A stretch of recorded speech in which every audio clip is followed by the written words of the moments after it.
Bienvenue, madame, mademoiselle, monsieur, aux vidéos Randia du samedi soir. C'est en prenant de l'altitude que nous allons parler de la physique quantique aujourd'hui. Nous étions en première samedi le 18 mai 2024 pour le vidéo Randia numéro 20, au pied du mont Saint-Hilaire où je demeure. Aujourd'hui, le père et le fils Emmanuel et Florian Rensford. Conception, animation et montage de Richard Glenn, l'ésotériste du Nouveau Monde qui vous parle. Vous avez sans doute remarqué qu'il y a de plus en plus de prises de vue grâce à l'usage du drone. Alors, il y a beaucoup de choses à dire. Là, la discussion va très haut. Pour atteindre des nouveaux niveaux de conscience. Parce que le drone dont je parle, pour moi, la conscience, c'est comme un drone qu'on contrôle, etc. Plus il monte haut, comme disait Jonathan Livingston, plus il monte haut, plus il voit loin. Plus son horizon s'agrandit. Et lui, il peut savoir qu'il y a une tempête qui s'en vient. On voit les nuages noirs qui approchent, alors que les gens d'en bas sont absolument pas conscients de ça. Parenthèse, si je peux, je ne sais pas si vous avez entendu, mais on entend du grondement. C'est qu'en fait, il y a l'orage en ce moment. Alors, il n'est pas passé très loin. Oh. C'est rarissime qu'on ait l'orage, mais là, en ce moment, c'est un temps d'orage. Intéressant avec le quantique, c'est que ça nous fait évoluer dans notre conception du monde et de nous-mêmes. Là, et je pense que Florian l'a bien, qui a changé de couleur d'ailleurs, c'est sans doute quantique, il est devenu rouge. Oui,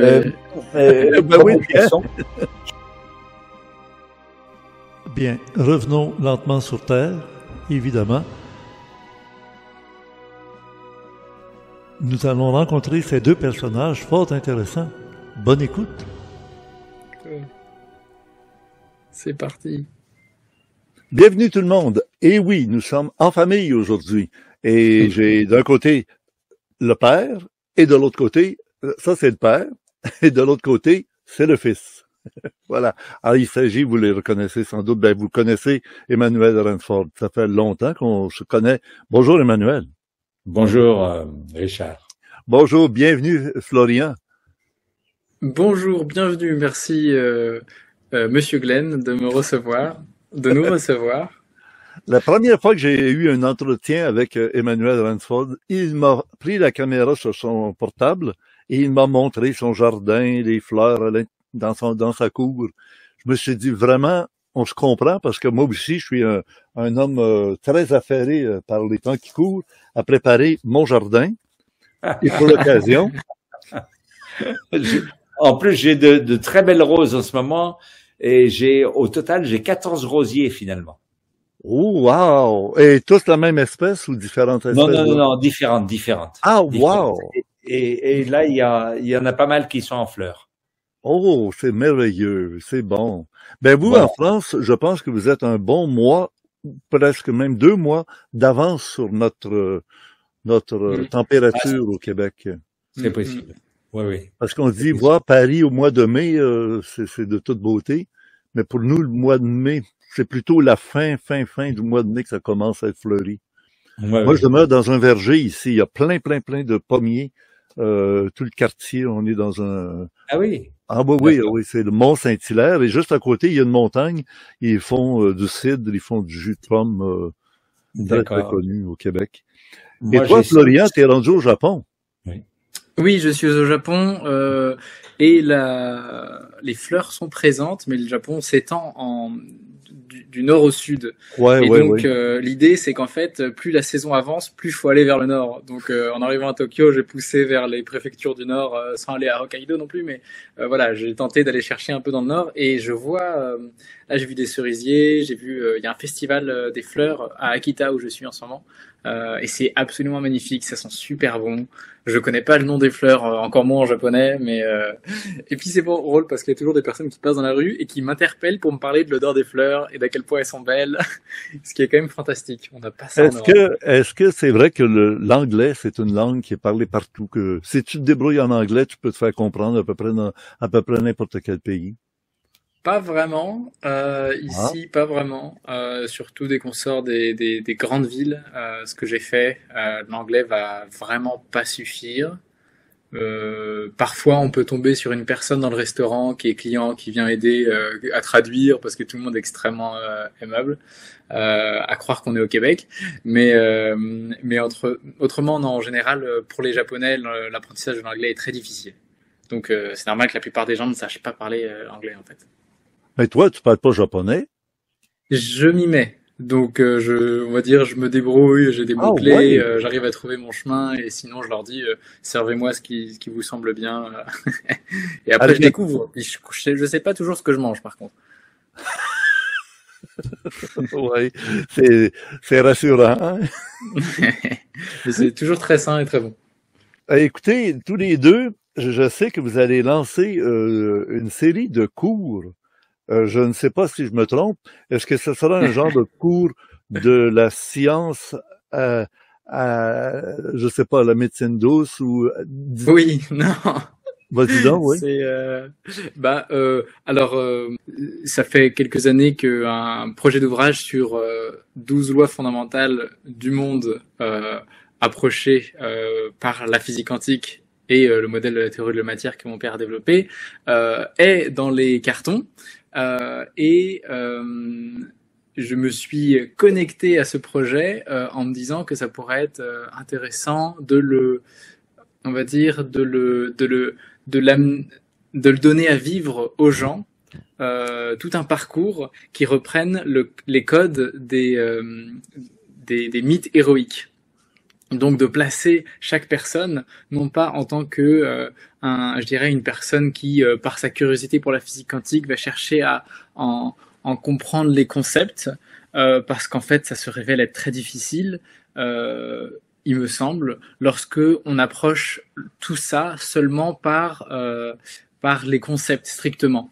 Et donc je me suis dit, en quoi est-ce que ça pourrait être intéressant d'aller chercher une expérience vivante des concepts, et donc de sortir simplement d'une approche qui est seulement mentalo-mentale, on va dire, pour reprendre une expression que parfois papa utilise, mais là d'aller chercher quelque chose de connecté au corps. Pour donner un tout petit peu de contexte, en 2020, là, Richard a fait mention des notions de médecine.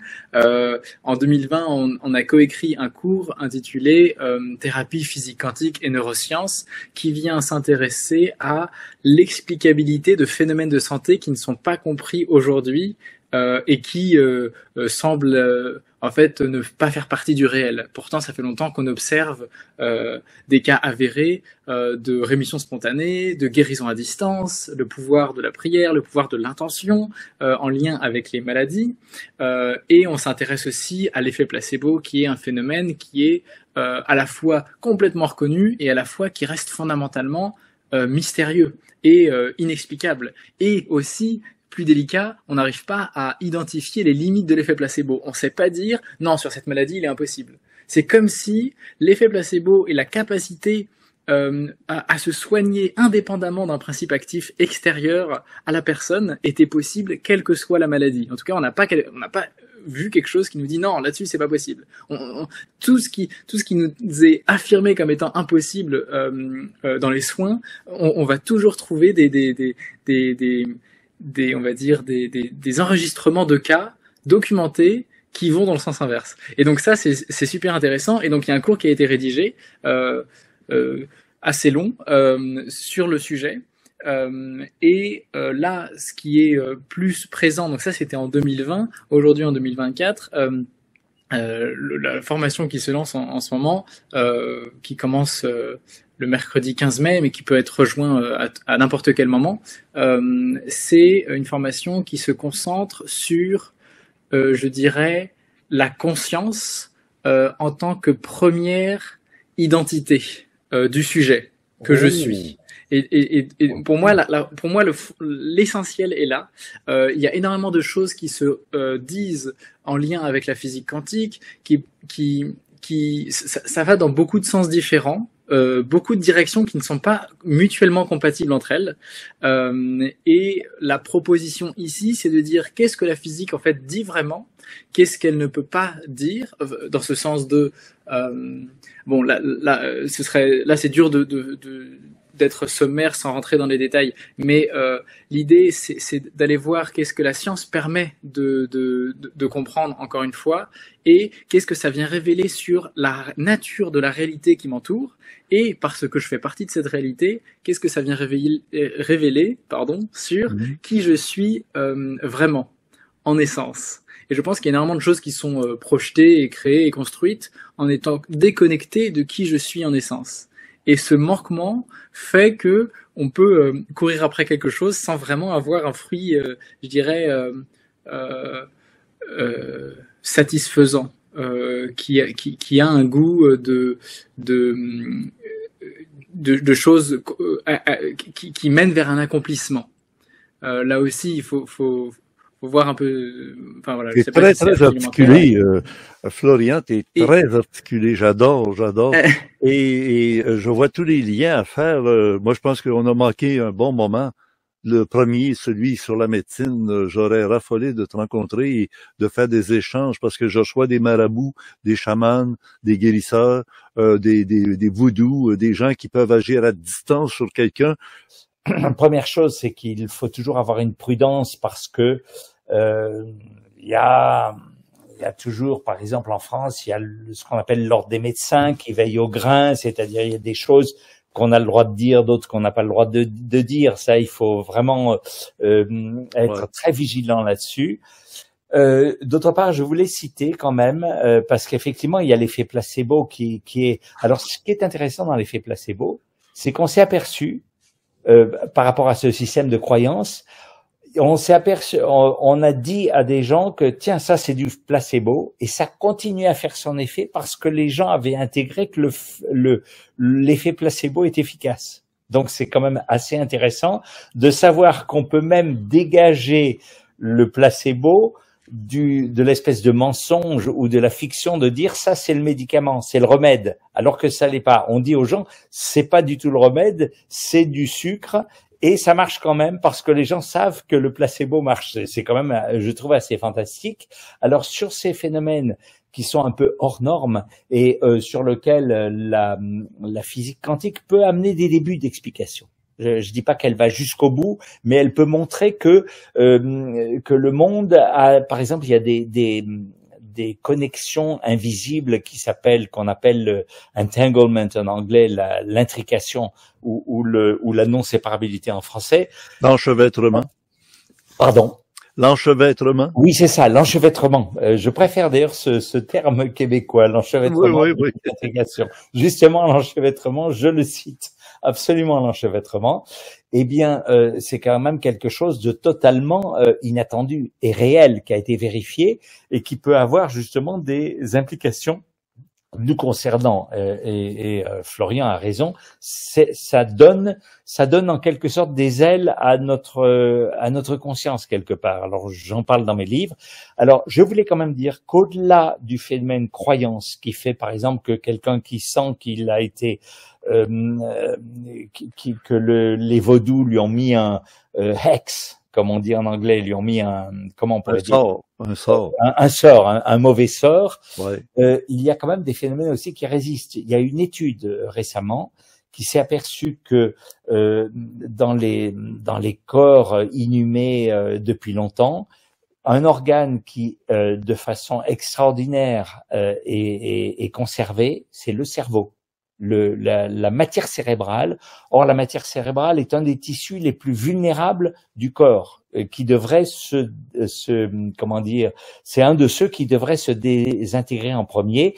Et il y a plusieurs cas de personnes qui avaient une grande dimension spirituelle et dont le cerveau s'est conservé, il s'est ratatiné, mais il est toujours là. Vous avez aussi le cas de l'imputrescibilité des corps, c'est la même chose. Le Padre Pio ou d'autres, je crois que récemment il y a eu Bernadette Soubirous. Oui, absolument.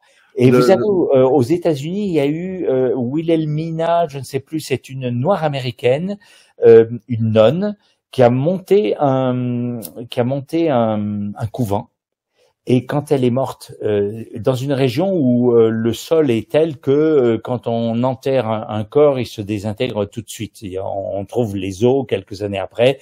On a voulu l'exhumer 4 ans après, peut-être pour garder des reliques, et on s'est aperçu qu'elle n'était pas, que son corps s'était conservé.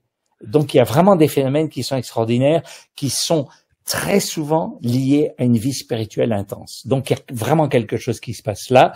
Et je pense donc, ce que je veux dire par là, c'est que, effectivement, la croyance est importante. Il y a de l'effet placebo, mais il y a encore plus. Voilà, il y a beaucoup plus. Et tout se passe comme si, dans notre univers, donc, la valeur spirituelle des personnes va impacter y compris post-mortem, ce que devient leur corps, et j'imagine que de leur vivant, c'est encore plus extraordinaire. Voilà.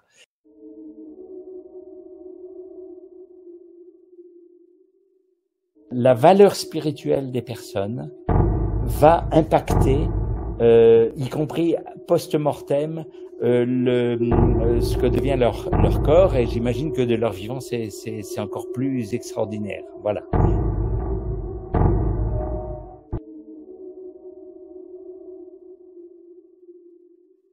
Et ça, on a des débuts de preuves, j'allais presque dire statistiques. Voilà. Ben, savez-vous, je vais demander à Geneviève qu'elle m'apporte son chronomètre. Parce que tous les deux, vous êtes verbomoteurs.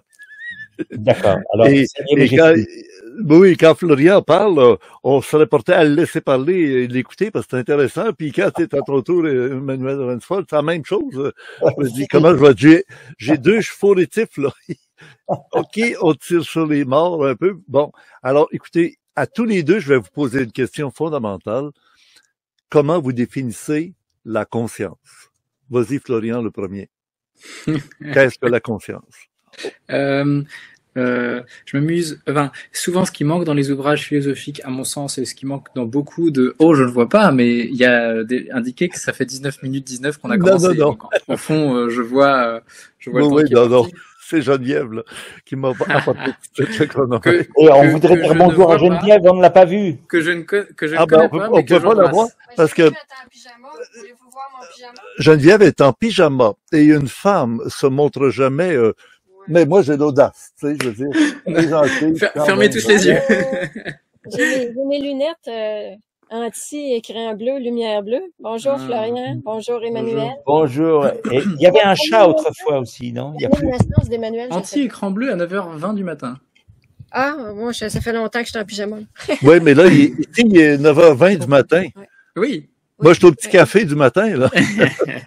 Ouais, j'ai préparé toute votre entrevue, je veux dire les liens puis tout ça, mais en pyjama. Toi, Florian, quelle heure est-il? Non, je veux juste savoir son année de naissance, puis je m'en vais. Il est 22h20. Incroyable, hein? Pas trop. Votre année de naissance, Florian? Vous savez que j'aurais pu mettre mon kimono, moi, ce soir. Oh, wow! On est fourni là où je suis. Puis-je vous demander votre année de naissance pour votre C'est des choses qui restent assez privées en principe. Ah, okay. Emmanuel est dragon comme moi, mais dragon de métal. Moi, je suis dragon. C'est très bien. C'est votre année, l'année du dragon. On est dans l'année du dragon. On est absolument dans l'année des dragons, dans le référentiel chinois qui d'ailleurs oui, hein. laisse des traces ailleurs, en dehors du pays, juste en Chine. On trouve ça aussi au Japon et dans d'autres pays. On trouve les mêmes référentiels. Ce qui explique pourquoi j'ai un dragon ici derrière moi. Le dessin du dragon. Vous avez eu l'exclusivité de voir le pyjama de Geneviève. Merci Geneviève. On a vu Geneviève et son pyjama. Oui, c'est ça. Alors, on se relance. Qu'est-ce que la conscience? Pour moi, la conscience, ce qui m'intéresse en premier, c'est l'expérience de la conscience. Et donc, c'est l'expérience en tant que sujet que j'ai d'être vivant. Et là où c'est intéressant, et on reprend ça dans le parcours des 12 lois quantiques de l'univers, il y a l'idée que d'une structure donnée, un monde qui a une forme et qui a un jeu d'opposition qui permet aux choses d'être, voilà, il y a un début, des choses émergent, et puis je pense, c'est presque assez personnel ici, que le monde tend à retourner à son état qui précède les formes, toutes les formes qu'il prend, toutes les formes que le monde nous montre. Et donc le parcours propose de faire tout ce chemin qui va de l'apparition du monde jusqu'à sa disparition, d'un point de vue théorique, mais aussi, je crois que en tant qu'être conscient, nous sommes invités, il me semble, j'ai l'intime conviction, j'ai la sensation d'être invité à aller sur ce parcours moi-même individuellement en tant que personne consciente. Et donc moi, le premier intérêt que j'ai pour la conscience, c'est en tant qu'expérience, et c'est comment est-ce que je peux, moi en tant qu'individu, petit moi qui s'appelle Florian, je peux me reconnaître comme étant conscient, comme étant la conscience. Et donc comment est-ce que je peux, je sais pas à quel point l'expression va être fluide, mais comment est-ce que je peux transcender mon moi? Je suis toujours en train de me demander à quel point est-ce que ça peut être compris de plein de manières différentes, mais l'idée, c'est quand même ça. C'est comment est-ce que je peux retourner au soi profond que je suis, et cette conscience, si on l'approche avec le référentiel scientifique, on peut la définir comme vérifiant énormément des qualités propres à l'immatériel. Et évidemment, l'immatériel, c'est un de ces adjectifs, mais on reconnaît aussi que la conscience, si elle n'est pas matérielle, alors elle n'est pas contrainte par quoi que ce soit, alors elle n'est pas séparée de quoi que ce soit, alors elle n'est pas limitée, contrainte c'est pareil, par l'espace, par le temps.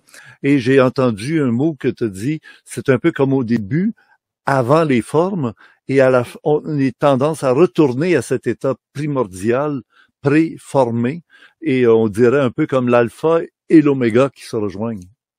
Oui. Alors je sais pas si je peux rebondir malgré le chronomètre. Oui, non, t'as le droit à ta réaction, puis après ça, je demande à Emmanuel Rainford. Vas-y. Oui. Moi, de mon côté, j'ai été pédagogue depuis 48 ans maintenant sur mes émissions, et j'essaie toujours de donner une explication à la portée de tous. C'est ce qui fait le succès de mon émission aussi. Mais c'est d'être capable, j'ai compris ton message, et très structuré, encore une fois, tu es un gars très structuré sur le plan intellectuel. Je dirais que en fait, ça donne du sens à la conscience que de l'interpréter de cette manière-là. Parce que sinon, la conscience, c'est juste quelque chose. Les physicalistes, et mon père connaît bien ça. Les physicalistes qui ont une lecture du monde très déterministe et strictement matérielle vont dire la conscience, c'est juste une illusion. Et en fait, on pourrait dire que tout est déjà scripté, point. Et en fait, tout n'a aucun sens à être vécu. Et donc, cette idée que la conscience est réelle, a une existence qui est immatérielle, et donc a une liberté fondamentale, et a un sens parce que elle a pour vocation de se réaliser. Qu'est-ce que ça veut dire? Ça veut dire je suis conscient, mais quand je vis ma vie d'être conscient, je me limite énormément. J'oublie que je suis conscient.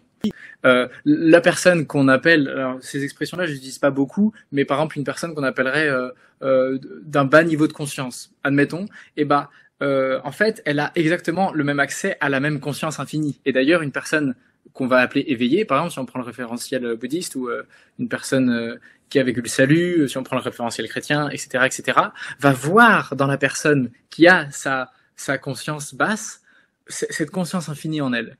Et ça, on peut tous le faire, on peut tous voir ça dans les autres. C'est une magnifique expérience à vivre. C'est ce que certains appellent l'amour inconditionnel.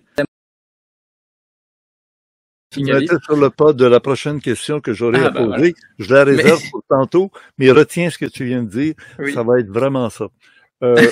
Emmanuel Rainford, à votre tour, quelle définition vous donnez à la conscience? Si vous pouvez la réduire un peu plus que Florian. Oui, je vais essayer de parler vite ou de moins longtemps. Alors, je dirais que d'abord, je pense, pour moi, de façon scientifique, on va dire objective, c'est pas trop possible de définir la conscience. Et c'est une grande inconnue quelque part. Par contre, on peut la caractériser. C'est ce que j'ai essayé de faire pour la différencier de la matérialité. Pour moi, la matérialité, c'est ce qui est déterministe, et la conscience est habitée par un pouvoir décisionnel. C'est-à-dire, c'est ce qu'on appelle le libre arbitre communément. C'est-à-dire, parce que je suis conscient, je peux tourner ma tête d'un côté ou de l'autre. Je peux décider ça, alors que un morceau de matière, lui, subit les lois de l'univers et n'a pas son mot à dire. C'est ça, pour moi, quand il y a un pouvoir décisionnel, je dis, il y a un élément de conscience. Si on veut aller à un autre niveau, on dira que la conscience, c'est le domaine aussi du sens. De la compréhension, de comprendre les choses, de donner du sens aux choses, de donner du sens à la vie. Ce qui m'intéressait en fait dans la question de la conscience, c'était mon ambition première et que j'estime avoir en partie résolue, encore qu'il faudra que ce soit confirmé, c'est de comprendre comment se fait-il que la masse cérébrale arrive à faire émerger un niveau de conscience, et comment se fait-il que mes décisions conscientes puissent se traduire par des gestes. Et comment se fait-il que une sensation reçue, un son, une lumière et tout ça vont se traduire dans ma conscience par une information perçue. Alors tout ça, c'est le problème de l'interface entre la matière et la conscience.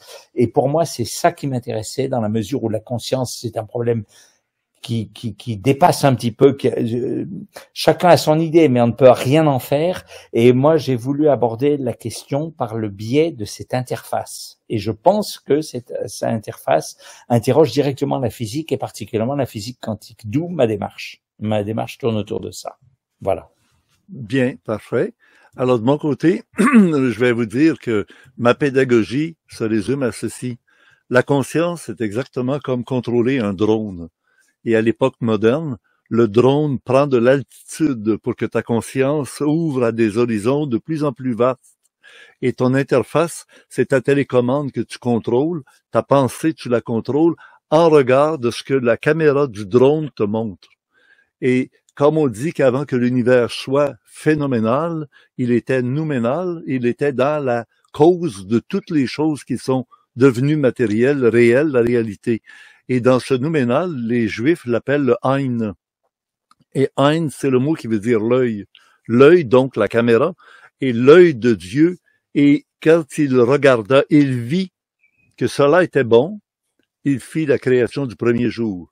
Au deuxième jour, il vit, c'est toujours l'Ein, Ein. Le Ein qui devient le Sof.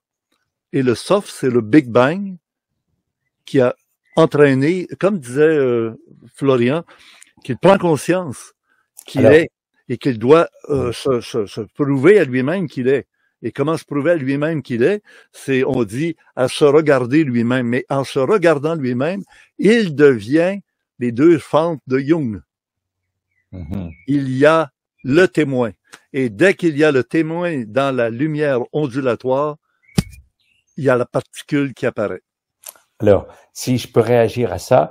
Oui, c'est très physicien, là, oui. Ça fait appel à une autre dimension dont je n'ai pas parlé, c'est-à-dire, effectivement, notre monde manifesté, pour moi, le pouvoir décisionnel que nous avons est limité, il est limité justement par la matérialité, c'est-à-dire il y a des déterministes qui résistent. Mais à l'origine, et là je rejoins un petit peu cette idée, le fiat lux, qu'est-ce qui s'est passé avant? Oui, ça il y avait une conscience, donc une super conscience dont on peut même pas avoir idée. Non matérielle.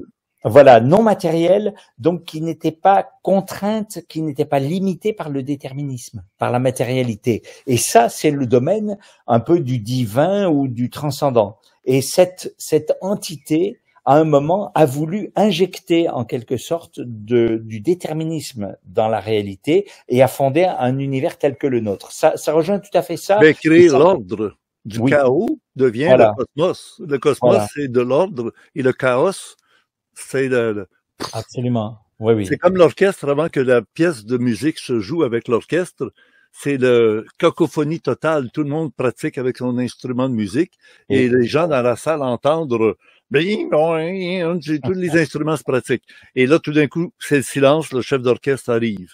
On applaudit et la pièce, avant d'être jouée, est déjà toute inscrite sur les feuilles. On n'a même plus besoin des feuilles. On l'a tous les musiciens savent. Et c'est ça qui est la magie de notre réalité. C'est d'aller retrouver, en tout cas, alors, bon, de la conscience, là, c'est Florian qui m'a ouvert une porte, là. Alors, Florian, les drogues qui donnent des états de conscience modifiés. C'est dans les synapses, on comprend que c'est tout à fait la question neurologique, là. Est-ce que l'usage des drogues... Donc, premier conseil, la précaution. Oui, évidemment, oui. Et puis alors je sais pas, alors par rapport à la conscience, ça veut dire par rapport à... l'expérience dont tu parles, si la drogue te permet de gagner de la vitesse pour atteindre des nouveaux niveaux de conscience, parce que le drone dont je parle, pour moi, la conscience, c'est comme un drone qu'on contrôle, etc. Plus il monte haut, comme disait Jonathan Livingston, plus il monte haut, plus il voit loin. Plus son horizon s'agrandit. Et lui, il peut savoir qu'il y a une tempête qui s'en vient. On voit les nuages noirs qui approchent, alors que les gens d'en bas sont absolument pas conscients de ça. Oui. Alors, il y a beaucoup de choses à dire. Là, la discussion va très haut. Là, j'essaie de faire attention. Je dirais que typiquement la DMT avec l'enzyme qui bloque les réactions du foie. Donc l'ayahuasca peut être très utile, parmi d'autres, peut être très utile pour des personnes qui ont vécu quelque chose d'extrême. Des personnes qui sont torturées par des images de champs de bataille, des personnes qui ont une profonde une dépression profonde, des envies suicidaires, des choses intenses. Je pense que ça peut être... des serpents, là, puis des... Oui, alors, je pense pas grand-chose, mais parce que moi-même, je n'ai pas traversé ces choses, j'ai pas traversé de champ de bataille, je suis pas torturé par des choses comme ça, donc je ne suis pas le candidat type, mais beaucoup d'histoires se partagent de personnes qui ont pu en fait retoucher justement l'amour inconditionnel à travers ça. Je pense que je comprends bien pourquoi ça s'appelle plante médecine, parce qu'effectivement il y a un enseignement là-dedans pour les personnes au moins qui sont disposées à cet enseignement, à le recevoir, en particulier l'ayahuasca, c'est une expérience où l'immense majorité des gens se sentent comme guidés par la plante, par ce avec quoi ils sont mis en lien, en fait. C'est pas la plante, il n'y a pas la liane qui vient nous guider, mais on est mis en lien avec quelque chose qui vient comme nous guider et rentrer en interaction avec nous. Dans mon expérience personnelle, c'est un peu comme à la maison pour moi, parce que en fait nous avons déjà tous accès à cette conscience, et personnellement c'était dans un moment de détresse intense personnelle que j'ai rencontré l'immensité de la conscience qui est en moi. Phrase de schizophrène, hein, bien sûr, hein. J'ai rencontré quelque chose de brillant, mais mais bien réel pour moi, et on ne peut plus réel, et en fait c'est l'amour de ma vie, on pourrait dire. Vraiment, la conscience, c'est la plus belle chose que j'expérimente en fait sur Terre. Il y a plein de belles choses, hein, mais vraiment c'est ça la plus belle expérience que je puisse avoir. L'ayahuasca est un moyen de s'y approcher, mais je dirais que c'est à utiliser, ça ou les champignons ou quoi que ce soit, sont à en fait je peux pas, de toute façon en étant français, je peux pas dire faut prendre ça. Je dirais en fait c'est ça mon message personnellement, le cœur de mon message, ce serait de dire que ces plantes peuvent être très puissantes, mais l'expérience de la conscience directe ne nécessite pas de passer par la consommation de produits, exactement comme... allons un chemin très court. Je vais t'arriver avec la deuxième question que j'avais à vous poser à tous les deux. Quel est le rôle de la sexualité à travers tout ça? Parce que je sais pas qui veut répondre en premier. T'as parlé que c'était la chose la plus belle, la plus aimante que tu as ressentie avec la conscience. Ah oui. Comme une lumière. C'est de l'amour, mais de l'amour et de sexualité, c'est souvent lié chez les humains. Oui. Là je peux prendre la réponse. En tout cas, la sexualité, c'est un peu. Moi, je pense à cette histoire me fait un peu rire quand même. Donc l'histoire d'Adam qui arrive au paradis, et en fait qui se fait jeter du paradis. Adam et Ève se font jeter du paradis. Et pour moi, la sexualité, c'est ça. C'est il y a une recherche que chacun en nous intimement on porte, qui est j'aspire à l'union. Mais j'aspire à l'union au tout. Et mon aspiration à l'union au tout, qui est cette harmonie infinie, en fait, vu qu'on est, tous nos sens sont portés vers les choses perceptibles. Donc, je vais rechercher cet absolu dans les choses du monde de la perception. Et là où ça ressemble le plus à ce que je recherche intimement en moi, ça a l'air d'être dans l'interaction sexuelle avec une personne d'une polarité opposée, que ce soit d'un sexe opposé ou non. Et en fait, dès qu'on y est, on y est kicked out. Tu vois, oui. on en est rejeté très vite, en fait. Dès qu'on touche cet absolu, tout de suite, on en est rejeté par la sexualité. Donc, en fait, c'est comme si la sexualité nous montrait, regarde, il y a un absolu qui existe, mais cet absolu n'est pas là. Et donc, dès que tu y es, je te rejette. La pomme va te rassasier, mais du moment où tu l'as mangé, c'est fini, il y en a plus. Voilà, c'est ça.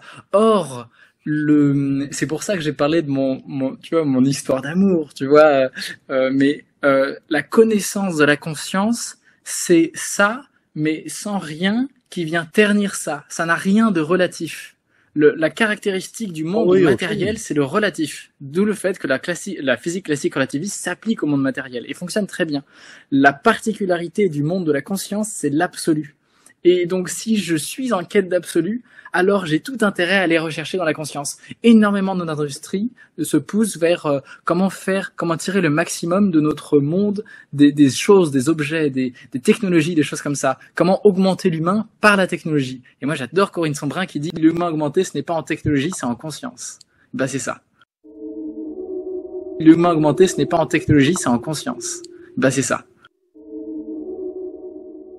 Wow, c'est bon, on saisit très bien, c'est bon. Emmanuel, à votre tour. Alors, je vais ouvrir une porte. Vous m'avez envoyé un message en me parlant de votre cours qui, là, vous l'axez surtout sur la conscience maintenant, le cours de maintenant, qui va débuter cette semaine, mercredi, mais qui va se continuer, c'est-à-dire qui s'est débuté cette semaine, parce que l'émission est diffusée après le mercredi 15 voilà, c'est mercredi heure française à 14h30 et ça dure c'est tous les 15 jours en fait. 14h30 c'est bon pour nous parce que pour nous ça fait 8h30 le matin. D'accord. Pour les lève-tôt. Oui, c'est bon, on est en forme, oui. Les gens être énergisés les personnes regarderont en pyjama alors. Oui, Geneviève avec son pyjama. Et oui. Donc c'est plusieurs aspects. Alors c'est en fait c'est Florian qui a repris la logique, donc il en parlera tout à l'heure. C'est une espèce de parcours qui se base notamment sur certains aspects de la réalité quantique du monde, qui sont en fait un peu comme une métaphore, c'est-à-dire et c'est aussi une réflexion sur la nature de la réalité, la nature du réel. Qu'est-ce que exister? Quel est le sens de tout ça? Vers quoi ça va? Comment je peux, en quelque sorte, j'aime pas cette expression, mais comment je peux optimiser ma vie? Ça a l'air de faire un calcul, c'est pas tout à fait ça, mais qu'est-ce que je peux faire pour, on va dire, rayonner ma vie? Et quand on dit rayonner ma vie, c'est la rayonner pour moi, mais la rayonner pour les autres. Forcément, ça marche ensemble. Et donc, c'est certain que se baser sur une compréhension des lois de la nature nous permet d'aller plus vite et mieux. Voilà, c'est un peu ça l'idée. Et là, vous confondez la physique quantique à la réalité de tous les jours. Ça nous prend un microscope plus qu'électronique pour voir les subparticules atomiques. Et dans les subparticules atomiques, c'est un autre univers. Et on n'est pas on sait qu'on est entouré de physique quantique. Il y a des particules subatomiques partout, là, c'est normal, c'est évident. Mais j'ai comme l'impression qu'on confond notre réalité en allant regarder de l'autre côté du rideau et infiniment petit pour se dire les choses sont pas pareilles là-bas, mais il faudrait que ça se, tu sais, la fameuse loi unitaire, que tout devrait être unique. Oui. là-dessus, j'aurais un élément ensuite. Oui, oui. Par exemple, je vais prendre un truc qui a longtemps été sous-estimé, ignoré, et que maintenant on considère que c'est ce qui définit le mieux finalement le quantique, c'est toujours l'enchevêtrement. L'enchevêtrement ne concerne pas que les petites particules, ça concerne plein de choses. Je vais donner un autre exemple. Il y a plein de particules virtuelles dans toutes les interactions. Il y a des particules virtuelles. Qu'est-ce que ça peut signifier dans notre vie, les particules virtuelles? C'est quelque chose qui va durer très peu de temps, mais qui a un effet. Et dont on a besoin pour quand des particules réelles doivent interagir, ça passe par des particules virtuelles. Ouais, donc déjà, la notion qu'on a d'une interaction, et ça peut être valable aussi chez nous, en transposant par exemple entre deux personnes, l'interaction c'est pas seulement le contact physique ou le contact mental, il y a plein de particules virtuelles qui sont des idées implicites qu'on se fait. Est-ce qu'on pourrait dire qu'on est la dualité, la double unité, la dualité qui veut qu'on est matériel et spirituel. Voilà, il y a ça aussi. Le spirituel agit continuellement à travers nous. Voilà, et maintenant je crois que Florian oui, donne la parole. Oui, en écho à ce que Monsieur Glenn vient de nous partager, effectivement, on dit qu'on est des êtres humains. Donc il y a la dimension être, il y a la dimension humaine qui forme ce que je suis là tout de suite. Mais il y a bien la dualité. Alors, je fais juste une petite parenthèse, si je peux. Je ne sais pas si vous avez entendu, mais on entend du grondement. C'est qu'en fait, il y a l'orage en ce moment. Alors, il n'est pas passé très loin. C'est rarissime qu'on ait l'orage, mais là, en ce moment, c'est un temps d'orage. Ouais, il y a des aurores boréales en France. Il y a, tu sais, en ce moment, toute la planète est en train de vivre comme des douleurs pré-enfantement. Il va y avoir un enfant. Oh là là. Qu'est-ce qui va sortir? Ouais, il y a Héphaïstos qui va dépasser son museau. Je dois préciser quand même par rapport à ce qui était abordé juste avant, le choix de mettre en lien les deux, c'est que en fait tout ce que nous expérimentons dans le monde matériel est une conséquence des lois de la physique quantique, des lois qui régissent le comportement des particules élémentaires, et la conséquence de leur évolution, c'est tout ce avec quoi on interagit. Donc en fait, le monde est éminemment quantique.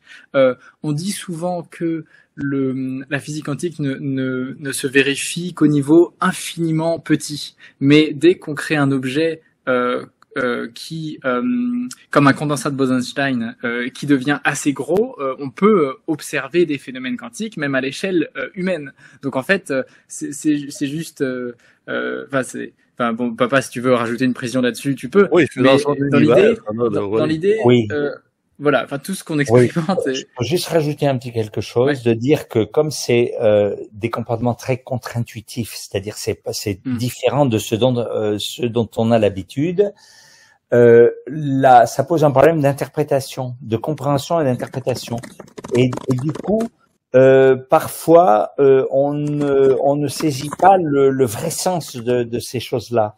Mais et effectivement, un de ces trucs, c'est qu'on a tendance à piéger le quantique à l'infiniment petit, et en fait, on s'aperçoit que l'enchevêtrement dont j'ai parlé tout à l'heure, c'est à grande échelle déjà, et on arrive à observer des effets quantiques en laboratoire sur des objets macroscopiques qui ont été préparés spécialement. Donc, ça n'a rien. Le simple fait qu'on dise que c'est seulement l'infiniment petit est faux. Et oui. De même, il y a une chose qu'on appelle le problème de la mesure qui, pour moi, et ça a été le début de mon approche, en fait, pour moi, est mal compris. On le comprend pas du tout. Et du coup, il y a plein de théories qui, selon moi, vont dans le décor et qui, du coup, n'ont pas compris que ce que ça nous dit, le quantique, quelque part, c'est que justement, il y a une dimension du réel qui est celui de la conscience, du psychisme, et que cette dimension peut interagir avec la dimension matérielle. Et c'est là où ça intéresse la physique, et c'est là où, quand il y a cette interaction, pour un physicien pour qui il n'existe que la matière, il ne peut plus comprendre ce qui se passe, puisque c'est une interaction qui est hybride en quelque sorte. Voilà, je referme la parenthèse, j'ai fini. Mais c'est pour ça que le quantique est très très important. Autre exemple. Oui, j'ai fini, mais c'est une blague. S'il y a une intelligence supérieure, si elle a créé le monde ainsi, il y a une raison, il y a peut-être quelque chose à comprendre et des messages. Ça y est, j'ai fini réellement. C'est une interprétation d'ailleurs de dire qu'il y a une intelligence supérieure qui crée le monde. Ça peut être vu autrement, ça peut être vu comme une intelligence supérieure permet la création du monde. Il y a une liberté fondamentalement là-dessus que j'ai pas trop amené, que j'amènerai quand on se reverra. Moi, si je voulais en parler, je raisonnerais en termes d'urcausalité, d'endocausalité et d'exocausalité. Oui, bien sûr. Et là, on n'a pas trop le temps de rentrer dans ces détails. Bien sûr, bien sûr. Je précisais juste ça comme possibilité, mais pour revenir, oui, alors, autre exemple, c'est les ordinateurs, il n'y a pas une limite aux ordinateurs quantiques, il n'y a pas une limite de qubits, qui peuvent être... enfin, un ordinateur quantique n'a pas de limite dans sa taille. Donc en fait, ça déjà, ça nous dit que potentiellement, ça peut être aussi macroscopique. Il n'y a pas de limitation. Enfin voilà. Mais ce pourquoi je trouve intéressant qu'il y ait un lien entre les lois de la physique quantique et les lois qui régissent nos vies. En fait, je remarque que énormément des principes de physique fondamentale, on les expérimente dans nos vies personnelles.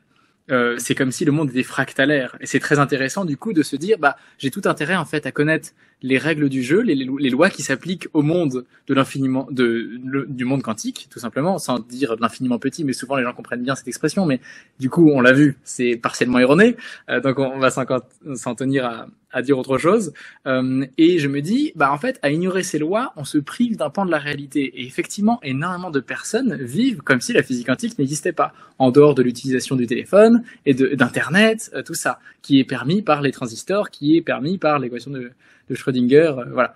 Donc 1935, ok, on sait comment une onde de matière s'agite. Tant mieux, mais on n'en profite pas au niveau de nos expériences personnelles. On vient pas nourrir notre expérience de vie et notre façon d'aller chercher des solutions dans notre monde réel.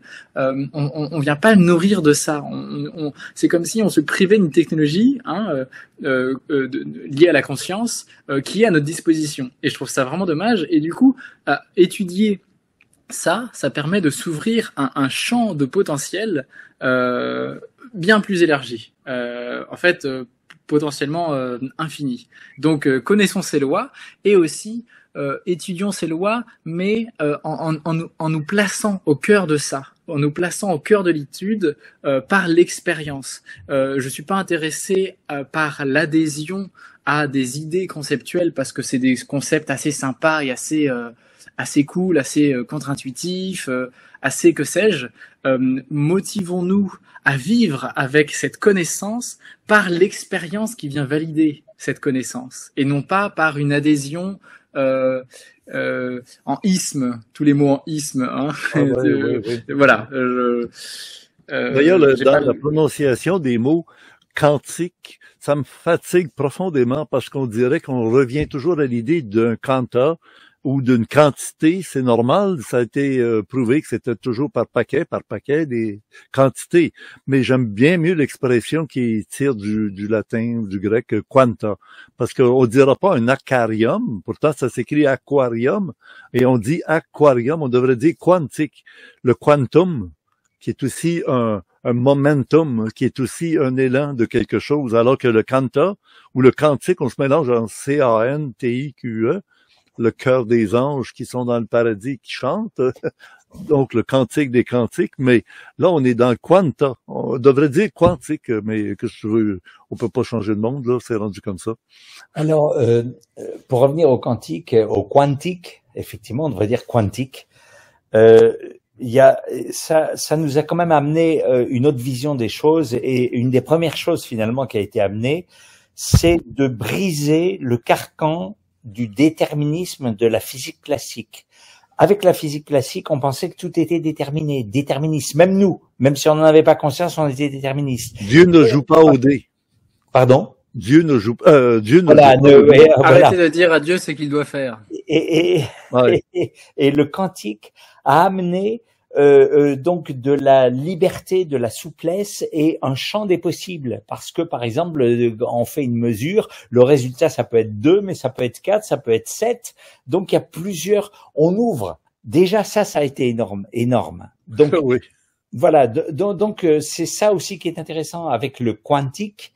c'est que ça nous fait évoluer dans notre conception du monde et de nous-mêmes. Et ça nous amène à réfléchir. Et c'est ça qui est intéressant. Quelqu'un a dit que, par exemple en physique, un des trucs les plus intéressants, c'est quand il y a un vrai paradoxe, quand il y a un paradoxe. Parce que quand il y a un paradoxe, ça veut dire qu'il y a quelque chose qu'on n'a pas compris. Et le fait que la physique quantique soit contre-intuitive, c'est un peu de cet ordre-là. Ça nous stimule, c'est-à-dire on croyait que blanc c'est blanc, noir c'est noir, et les règles du jeu quantique nous montrent que c'est pas vrai. Et donc ça nous stimule à aller au-delà. Et je pense que Florian l'a bien, qui a changé de couleur d'ailleurs. C'est sans doute quantique. Il est devenu rouge. Ben oui, comme les poissons. Et le quantique nous remet en cause peut-être des notions simplistes ou des certitudes qu'on a, et ça nous invite à aller un petit peu au-delà. Et comme je dis, ramener une dimension effectivement psychique et de conscience dans la réalité. J'entends si je prends la foudre tout à l'heure en direct, vous. Oui, je l'entends. Funèbre. Oui, là, vous me rassurez parce que j'entendais le bruit, et c'est vrai. Oui, c'est le. Oh oui, vous êtes dans les tonnerres. Il pleut pas encore, on voit pas. Ça y est, ça vient. Ah oui. Vous entendez le grondement du tonnerre. Pas besoin de mettre mon chapeau. Donc, si jamais je reçois de monde, oui. Si jamais j'ai un coup de foudre, je risque d'en mourir. On parlait de l'amour tout à l'heure. Ce sera mon dernier coup de foudre. Bon, je referme la parenthèse, mais je pense que, et ça c'est aussi un truc qu'on voit en physique quantique, il y a une loi de résonance. Et je pense que ce rapport entre cette espèce d'œuf cosmique ou ce noyau dur ou cet atome originel et l'ensemble, ça a à voir notamment avec la résonance. Il doit y avoir d'autres dimensions, je ne sais plus dans quel contexte je disais ça, mais en tout cas, une idée très très importante, c'est cette notion de résonance. Oui. Ben moi, Florian, c'est génial parce que tu amènes je dirais, dans la nature humaine et dans le principe de vie vitale, toutes les données qui semblent tellement, je sais pas moi, décrochées de cet aspect-là des choses. On mesure, on quantifie, on analyse. Du saké. Puis c'est ça. C'est du saké. Il touche à l'essentiel. Dans le fond, la nouvelle génération, parce que ton père et moi, on est d'un autre monde. Moi, j'ai 2 garçons. Il y en a un qui est, lui, dans le côté hardware de l'informatique et tout, puis l'autre est dans le software. Et il est allé suivre son cours d'ingénieur et tout. Maintenant, il a parti une micro-société, là, un organisme, il y a une 30aine d'employés.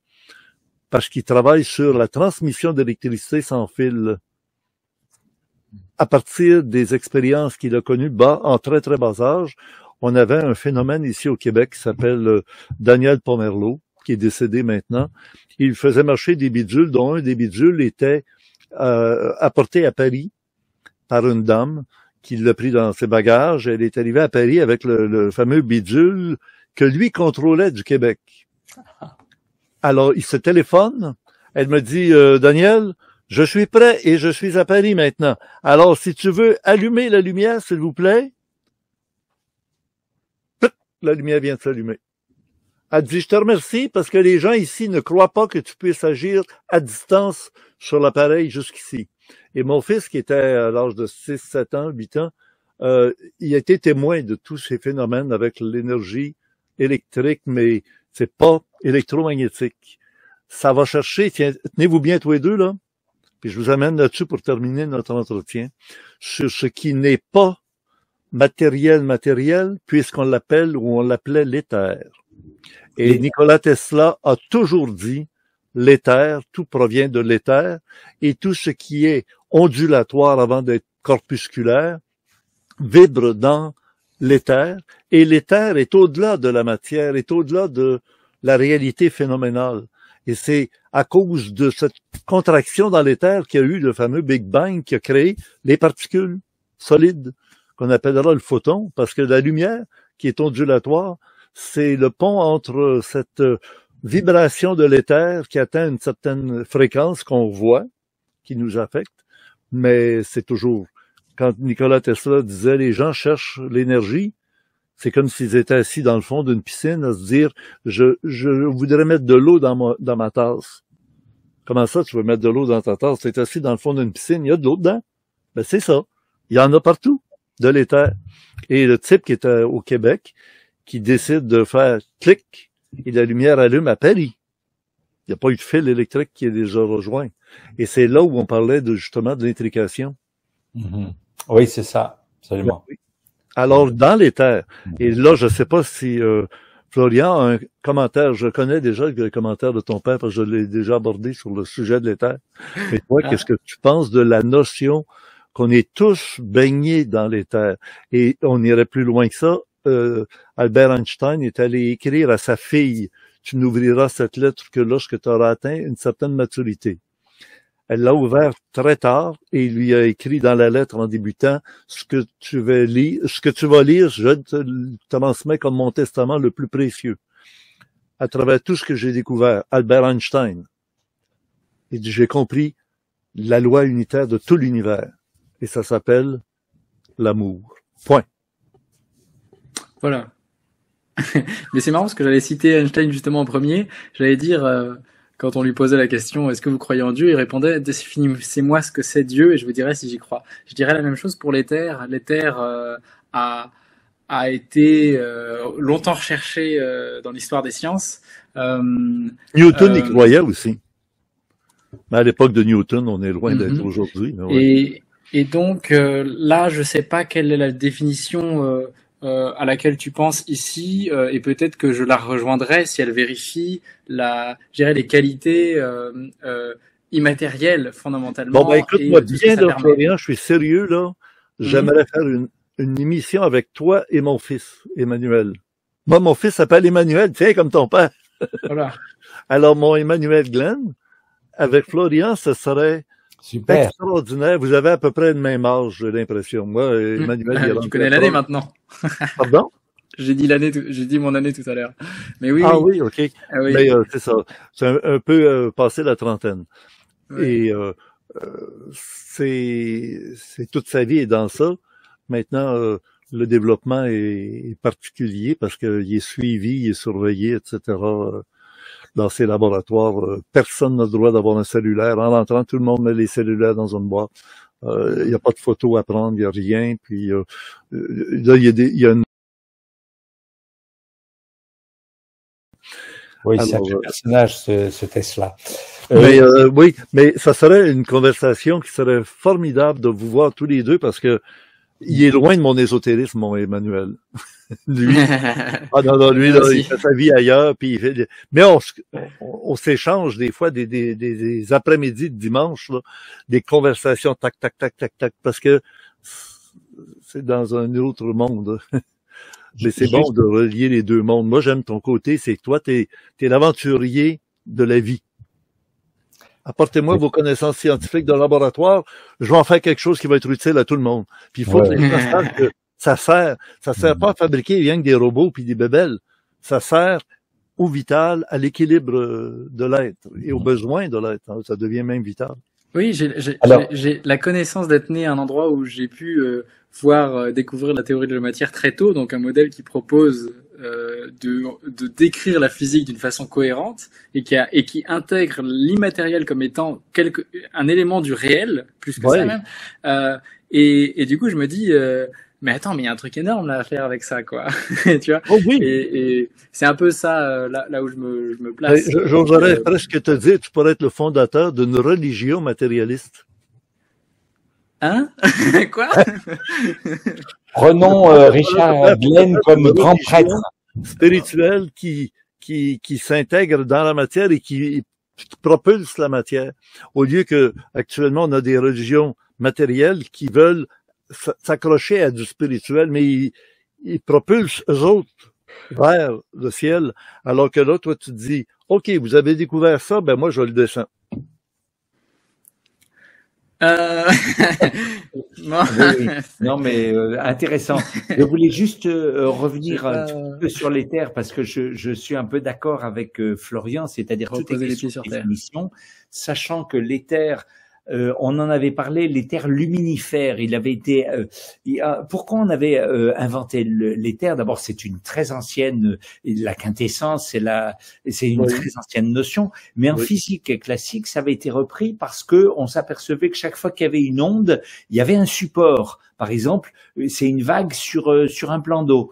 Et on s'est dit, mais les photons arrivent à passer dans les vides intersidéraux. Il y a rien dans l'espace et les photons traversent quand même. Donc, il y a un milieu qui le supporte, juste qu'on ne le voit pas, et c'est l'éther. Mais cet éther-là n'a pas résisté, en fait. Hein. C'est justement, c'est Einstein d'ailleurs qui l'a détruit. Mais il est ressuscité d'une autre manière. Et moi, pour moi, l'éther, je le mets en relation avec ce que j'appelle la grande toile suprale. C'est-à-dire, il y a vraiment des choses. Et en relativité générale, Einstein était beaucoup moins formel pour dire l'éther n'existe pas. Donc effectivement, il y a les idées ont évolué et c'est peut-être aller un peu vite de dire l'éther n'existe pas. C'est-à-dire, ça dépend quelle définition on prend. Hein, je crois que voilà. Maintenant, souvent, on utilise une notion parce qu'il y a une autre notion qui peut-être nous manque et donc on va aller chercher ça dans des concepts qu'on a déjà un petit peu. Je pense qu'il y a une très bonne intuition à un certain niveau, exactement comme Démocrite qui a eu la notion d'atome. Donc il y a un élément indivisible dans le réel, et donc on va aller nommer dans le réel quelque chose qu'on voit, qu'on estime indivisible, on va le nommer atome. Et puis là on va dire ah mais non, en fait il y a des choses dans l'atome, en fait il y a des électrons, il y a des neutrons, il y a des protons, et à l'intérieur de ces particules élémentaires, en fait il y a des quarks qui fonctionnent par triplet. Donc en fait on va avoir ce truc d'avoir une intuition, de lui donner un nom, et ensuite de se dire ah mais non, en fait c'est pas tout à fait ça. Et je pense que l'éther, il y a une très bonne intuition de départ, mais que il y a une évolution dans l'histoire, et la science fonctionne comme ça, et donc tant mieux, et que au bout d'un moment on arrive à désigner, trouver l'élément qui est effectivement l'élément manquant, et on arrive à lui donner une forme cohérente par rapport au reste. Et je trouve que et c'est ça qui aussi m'intéresse, que dans la théorie de la matière, il y a beaucoup d'éléments qui justement viennent compléter. Il y a un mot en français qui est jamais utilisé, c'est ampliatif. Je trouve que la théorie de la matière est ampliative, elle vient comme compléter toutes sortes d'éléments qu'on a. Épelle-le comme il faut, parce que je vais A-M-P-L-I-A-T. Attends un peu, je t'ai pas compris. A-M-P-L-I-A-T. Ampliatif, c'est comme amplifié, mais c'est ampli comme amplifié, hâtif, comme c'est un adjectif. Ampliatif, ok. Voilà. Comme admiratif. Admiratif, là, c'est ça. Et donc je pense qu'en fait les qualités et les propriétés qu'on trouvait intéressantes dans l'éther peuvent être retrouvées ailleurs, et au bout d'un moment on peut effectivement le nommer éther, mais on n'a pas forcément. Enfin, en tout cas moi personnellement, dans mon interprétation du réel, quand j'approche ça sous l'angle scientifique par la physique, j'utilise pas l'éther et je n'en ai pas besoin. Je n'ai pas recours à l'éther pour expliquer des choses. Je ne vais pas chercher je vais pas utiliser ça. Mais il y a une fertilité dans rechercher plusieurs voies en fait d'explication au phénomène, et c'est toujours intéressant d'en discuter, évidemment. Ben, l'émission tire déjà à sa fin. Voilà. Alors, un mot de la fin tous les deux à tour de rôle. Alors, moi, je dirais deux choses. D'une part, là, actuellement, je fais des recherches un peu sur la notion de temps, donc ça a à voir avec la relativité restreinte générale et tout ça. Et c'est passionnant parce que le temps est une notion intuitivement évidente, passé, présent, futur. Et pour la physique, elle est extrêmement complexe. Je dirais, on ne peut même pas la situer. C'est un peu comme la conscience. Qu'est-ce que le temps? Il y a un accord actuellement des physiciens qui cherchent là-dessus pour dire on ne sait pas ce que c'est, on ne sait pas le définir. Comme la conscience d'ailleurs.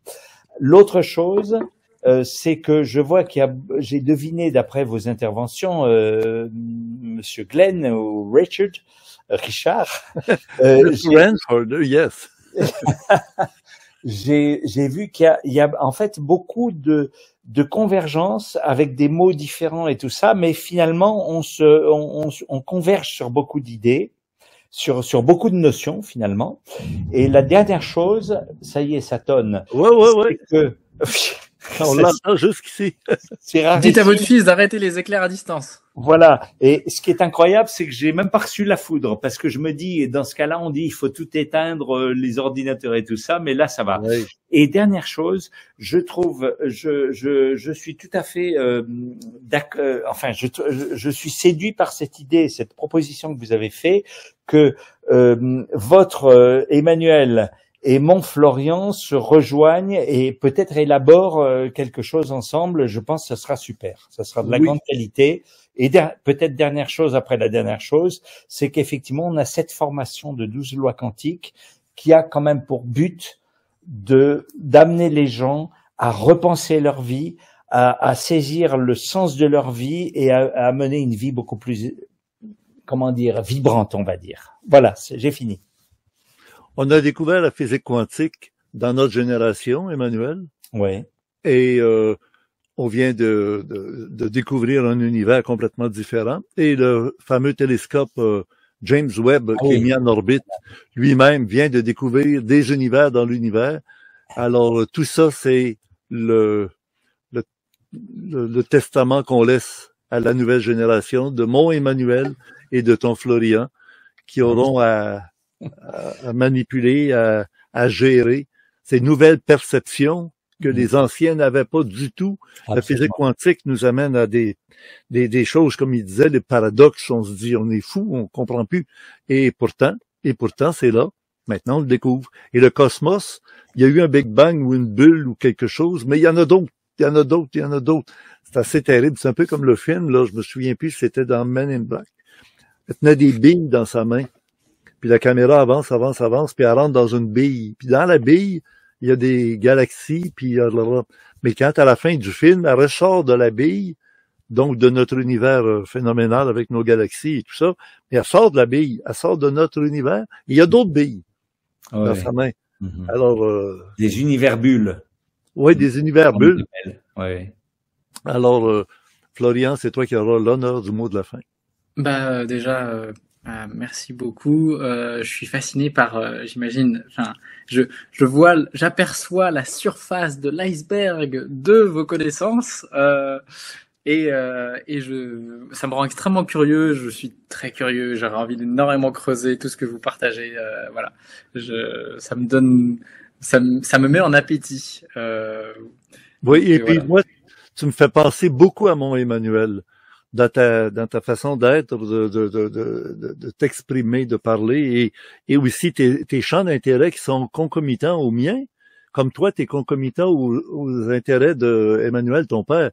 Et c'est vraiment, c'est un cadeau du ciel d'avoir des enfants qui ont pris la suite, mais qui sont pas dans nos traces.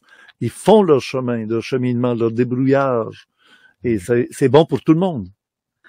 Alors oui, mon approche est en fait, je suis très nourri par le parcours spirituel, voilà, me disant que, enfin voilà, étant motivé par l'expérience spirituelle que j'ai envie toujours d'aller plus loin dessus, et donc c'est surtout ça ma nourriture. Voilà, effectivement, mon père a quelque chose, je le reconnais bien dans un parcours qui est dans la recherche fondamentale. C'est assez c'est très complémentaire aussi, ça donne quelque chose de, enfin voilà, forcément de stimulant et de dynamisant. Et je dois préciser que ça fait beaucoup de bien en fait là d'échanger, même si on est chacun un en France, un au Japon, un au Canada, mais il y a quelque chose de très plaisant, je trouve, dans cet échange. Je pense que ça va transparaître dans la vidéo, donc ça c'est vraiment chouette. Oui. Et je dois dire, oui, par rapport à ce parcours sur lequel, voilà, qui est un parcours de... ça fait longtemps maintenant qu'il est en réflexion, en préparation, qu'il est enrichi par une année que j'ai passée à aller rencontrer beaucoup de personnes qui je dirais, font revivre des anciennes sagesses, des anciens univers de connaissances, je dirais, qui justement aidaient chacun je dirais, à évoluer sur son parcours spirituel. Quand on lit les anciens mythes, en fait, c'est un Hercule, ce qui est raconté. Quand il étouffe le lion de Némée, évidemment, le lion de Némée, c'est le symbole de l'ego. Et donc, il y a toujours en fait un parcours spirituel qui est raconté dans chacun des mythes. Donc voilà, je me suis beaucoup nourri de ça et je veux offrir ça maintenant, partager ça justement notamment par cette formation. Au Japon, est-ce que tu donnes des cours? Est-ce que tu as des Au Japon, je donne pas des cours, mais j'ai interviewé un prêtre shinto il y a quelque temps. Donc je m'immerge de la culture et je vais chercher les connaissances extrêmement précieuses, les sagesses anciennes et essentiellement que je peux trouver au Japon aussi. Mais en fait, partout où je vais. Regarde, il y a un effondrement des religions dogmatiques occidentales. Est-ce que ce serait pas une résurgence des traditions spirituelles orientales qui vont sauver le monde? Pas forcément orientales, parce que ce que j'ai, en tout cas dans ma recherche, ceux que j'ai rencontrés, CEUX, sont des personnes qui, au contraire, vont chercher les racines de leur pays. Et donc, quand j'étais en Lituanie, quand j'étais en Italie ou en Grèce ou n'importe où ailleurs en Europe, et aussi en Asie, c'est toujours des personnes qui font revivre ceux vers qui je me suis tourné sont des personnes qui font revivre, en fait, souvent les anciens animismes. Voilà. Et donc c'est pas, y a pas une recherche de l'exotisme. Je rencontre jamais des personnes, en fait, qui sont intéressées par un certain exotisme. Je les rencontre chez eux avec ce qu'il y a d'encastré dans les pierres, de leurs plus anciens monuments. Au Japon, il reste pas toujours les vrais anciens monuments dans la forme initiale parce qu'il y a eu quelques tremblements de terre entre-temps. Mais en tout cas, voilà, il y a cette. Bon, là, je veux pas m'étaler là-dessus, mais du coup, voilà, en tout cas, l'intention du cours, il y a des choses qui ont été promises là, mais l'idée, c'est de retrouver l'essentiel. Pour moi, c'est ça le cœur, et de s'ouvrir à tout ce qu'offre la vie. Et du coup, j'invite les participants qui sont touchés, qui sont intrigués par ça, à nous rejoindre. L'engagement est sur, la formation est sur un certain temps pour que ça vienne s'ancrer dans l'expérience de vie concrète, pas que ce soit des belles idées, mais qu'en fait je retourne à ma vie qui n'a rien changé. Non, je vais venir exposer mon expérience de vie à ces connaissances. Et si ça vous parle pas, si vous vous sentez insatisfait, ou si ça ne résonne pas pour vous, en fait, il y a 30 jours pour être pour annuler et être remboursé. Il n'y a pas de question là-dessus. Alors, là, vous êtes mieux de fermer vos ordinateurs si l'orage ça rapproche encore plus, là. Je pensais que vous m'auriez vu prendre la foudre en direct. Je suis presque un peu déçu. Non, on est gentil. Puis moi, je mets mon chapeau, je m'en vais dans mon jardin, là. Ah, d'accord. Très bien. Dans mon potager. Okay. Vous avez remarqué, c'est un chapeau des Amish. Et pour notre ami Florian, les Amish, ce sont des gens très, très religieux, mais vraiment d'une doctrine ancrée dans leur chair. C'est incroyable. J'ai eu affaire à eux. Ils m'ont fait un cadeau, un chapeau de Amish, parce que justement, mon approche était très respectueuse. Mais il faut pas les déranger. S'ils sont bien comme ils sont, pourquoi essayer de vouloir leur apprendre des choses? Ils savent tout et tout leur convient. Et ceux qui sont pas bien, ils sortent puis ils retournent plus. Oui, c'est ça. Ouais. Alors, peut-être que ça peut être une leçon de choses. Se dire, si tu rencontres des peuples, les gens sont confortables dans leur être comme ils sont. Il n'y a aucune raison de vouloir d'évangélisation pour dire, écoutez, le quantique existe, vous ne savez pas, je vais vous l'apprendre. Le quantique, ils s'en foutent. Ah oui, je peux préciser que oui, on se place pas du tout justement. On vous explique quoi que ce soit. Il y a vraiment cette idée de chacun faisant son expérience devient son propre maître. Je trouve que c'est extrêmement important cette notion-là. Oui. Donc en fait, bravo. C'était un grand plaisir, un grand bonheur en ce dimanche matin. Oui. 23h30 dimanche matin. Pour moi, c'est dimanche matin. Oui, c'est ça. Oui. Pour toi, c'est dimanche. Oui, c'est ainsi que se termine cette belle rencontre que nous avons eue un dimanche matin. Merci beaucoup. Merci à vous. Alors oui, nous aurons notre rendez-vous avec nos deux fils. Ça promet d'être très intéressant. Voici des scènes que je considère comme les premières scènes que je peux présenter en public de mon contrôle d'un drone très ordinaire, très simple, vendu chez Costco à bas prix. Apprendre à contrôler sa conscience en prenant de l'altitude, c'est très difficile. Parce que le point de vue est tellement différent de ce qu'on est habitué d'avoir de la réalité conventionnelle tous les jours. Ici, on voit Geneviève s'en aller dans la rue avec son longboard vers la boulangerie locale, à quelques coins de rue. et d'en haut, on perd parfois nos repères. On n'a pas l'impression de reconnaître les choses parce qu'elles sont vues d'un point de vue tout à fait original, exceptionnel. De plus en plus de documents télévisés sont avec des prises de vue aériennes à partir d'un drone. Apprendre à contrôler sa conscience de manière physique, biologique, intellectuelle et même émotionnelle. Je vous invite à aller dans le club créé. Il y a d'ailleurs du nouveau matériel qui vient d'être ajouté la semaine dernière. Et toutes les semaines, tous les mois qui sont prévus vont être ajoutés à tour de rôle. Et aussi consulter le complément surprenant, même si ce n'était pas Gilles qui le fait, actuellement c'est moi, mais péniblement, je mets quelques éléments nouveaux dans le complément surprenant de chaque vidéo Orandia du samedi soir. Dans le forum Orandia, l'adresse orandia.com. Merci de votre attention.